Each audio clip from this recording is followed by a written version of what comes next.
प्रिय विद्यार्थी, हम पढ़ रहे हैं बही खाता कक्षा 11, जिसमें आज का हमारा विषय है जनरल प्रविष्टियाँ।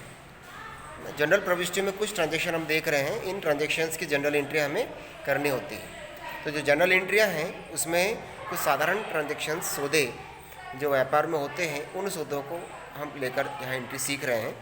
यहाँ हमने कुछ एंट्रियाँ लिखी है, जैसे सोहन ने व्यापार प्रारंभ किया, तो व्यापार प्रारंभ किया 1 लाख रुपए से, यानी 1 लाख रुपए उसने व्यापार में लगाए हैं। First number point. Second number point में है माल खरीदा 50,000 रुपये का, 50,000 रुपये का माल नगद खरीदा गया है, ऐसा है। थर्ड नंबर पॉइंट में फर्नीचर खरीदा 10,000 रुपये का। फोर्थ नंबर पॉइंट मशीन खरीदी 5,000 रुपये की। फिफ्थ नंबर पॉइंट में है माल का विक्रय किया 7,000 रुपये। बैंक में खाता खुलवाया 1,000 रुपये। नेक्स्ट पॉइंट है 7 नंबर, रवि को माल का विक्रय किया 2,000 रुपये। फिर 8 नंबर पॉइंट में उधार माल खरीदा 15,000 रुपये। 9 नंबर पॉइंट में है दुकान किराया चुकाया 2,500 रुपये और वेतन का भुगतान किया 3,000 रुपये। इस प्रकार ये 10 ट्रांजेक्शन हैं, सौदे हैं, जिनकी हमें जनरल में एंट्रियाँ करनी हैं। अब जनरल में एंट्री करने के लिए हमारे पास जो है जनरल का प्रारूप होना चाहिए।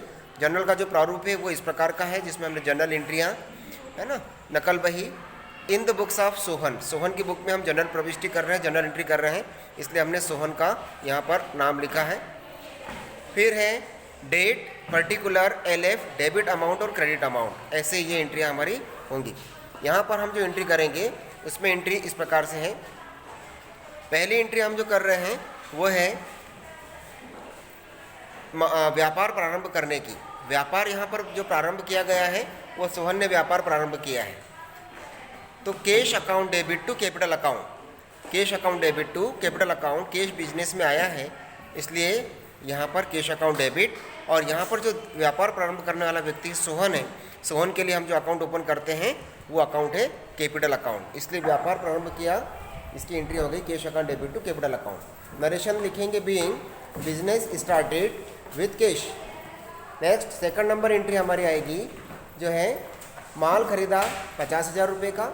माल खरीदा, खरीदने के लिए परचेस अकाउंट लिखते हैं हम, तो purchase account debit to cash account. Being goods purchased, being goods purchased, ये इसकी सेकंड नंबर एंट्री होती है। थर्ड नंबर एंट्री पे हम आते हैं furniture account debit to cash account, क्योंकि यहाँ पर हमने फर्नीचर खरीदा है, तो furniture account debit to cash account. Being furniture purchase, amount debit का डेबिट पर 10,000 रुपये और क्रेडिट का क्रेडिट में 10,000 रुपये, दोनों तरफ हम सेम अमाउंट लिखेंगे। नेक्स्ट फोर्थ नंबर एंट्री है हमारी मशीन खरीदी 5,000 रुपये की।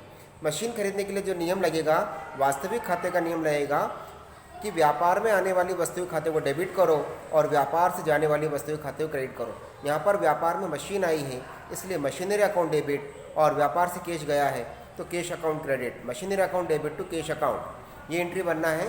बीइंग मशीनरी परचेज, ये इसका नरेशन हम लिखते हैं संक्षिप्त में, जिससे भविष्य में कोई भी जानकारी हम देखें तो यहाँ से हमको जानकारी प्राप्त हो जाए और इसके आधार पर हम एंट्री को पहचान सकें। नेक्स्ट है fifth number entry. Fifth number पे है माल का विक्रय किया 7,000 रुपये। माल बेचा तो कैश आया बिजनेस में, इसलिए cash account debit to sales account. Being goods sold. Six number entry हमारी बनेगी, बैंक में हमने खाता खुलाया है और कैश डिपॉजिट किया 1,000 रुपये। तो बैंक में खाता खुलाने के लिए हमने जब कैश डिपॉजिट किया तो जो बैंक है उसको हम नाम मात्र के नियम के हिसाब से यहाँ पर नॉमिनल नाम मात्र, मतलब यहाँ पर हम जो उसको है व्यक्तिगत खाता मानेंगे, नॉमिनल पर्सनल अकाउंट, और यहाँ व्यक्तिगत खाता होने के आधार पर पाने वाले व्यक्ति के खाते को हम डेबिट करते हैं। यहाँ पर पाने वाला रुपए बैंक है, इसलिए bank account debit to cash account. Narration लिखेंगे being cash deposited into bank, ये जनरल एंट्री हमारी 6 नंबर की हुई। 7 नंबर पे हम आते हैं। 7 नंबर पे हमारा जो ट्रांजेक्शन है वो है रवि को माल का विक्रय किया 2,000 रुपये।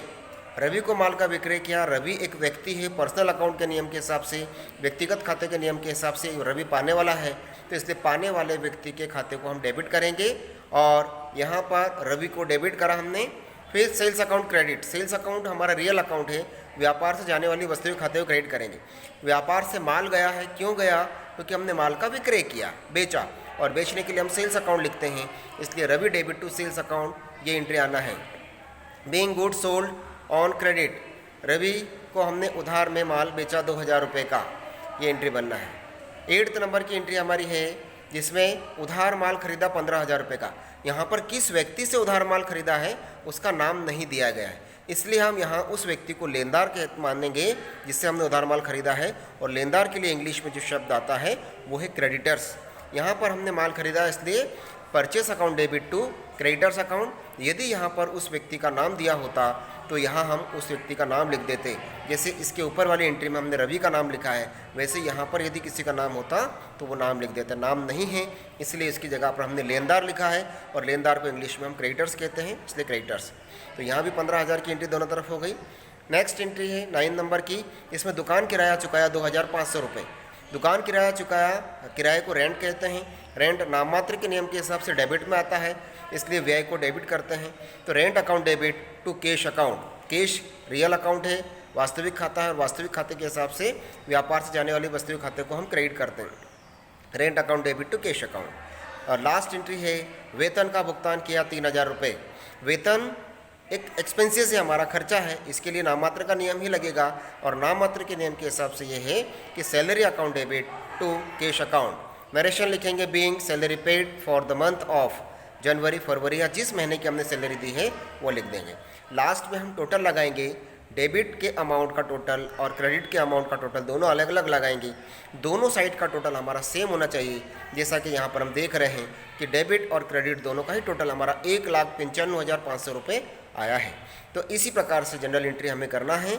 आप अपनी किताब की क्वेश्चंस लें, उसकी जनरल जो ट्रांजैक्शंस हैं उन ट्रांजैक्शन की जनरल एंट्री, जो खाते के प्रकार हमने देखे हैं, व्यक्तिगत खाता, वास्तविक खाता और नाममात्र के खाते, इनके नियम के आधार पर आप जनरल एंट्री करने का अभ्यास करें। इन्हीं जनरल एंट्री के आधार पर हम आगे के अकाउंट्स को सीख पाएंगे।